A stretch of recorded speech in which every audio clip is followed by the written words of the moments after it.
Welcome to the Slop Farm. Enjoy the video. In this video, I will show how to grow wheatgrass with Soil Easy method. Soak seed for 8 to 12 hours, drain, spread evenly in a shallow tray, cover with a thin layer of soil, mist lightly, keep in indirect light, and harvest at 6 inches when leaves are vibrant green.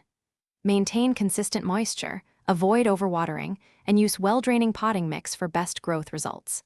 This simple routine yields fast, nutritious wheatgrass for juices and garnishes.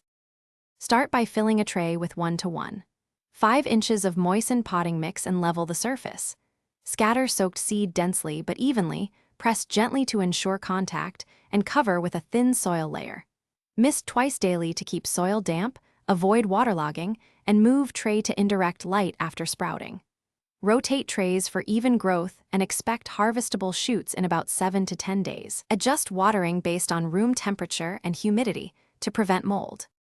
Quick recommendation: if you are finding this video helpful, please subscribe and like to support the channel. On another note, for easy cleanup after soil spills, try the Shark AI Ultra Robot Vacuum for hands-free floor care, voice control, and dependable pickup on dirt and pet hair. It makes post-harvest messes trivial and saves time.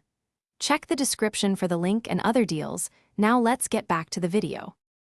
Keep wheatgrass healthy by checking soil moisture twice daily and ensuring good air circulation to reduce mold risk. Trim any yellowing blades and harvest with scissors at the base when shoots reach roughly 6 inches, cutting only what you need. Rinse harvested grass before juicing or garnishing, and store unused grass wrapped in a damp paper towel inside the refrigerator for up to 5 days. Enjoy fresh greens in smoothies, salads, or as a nutrient boost for pets in moderation. Thanks for watching. Consider subscribing if we helped you today.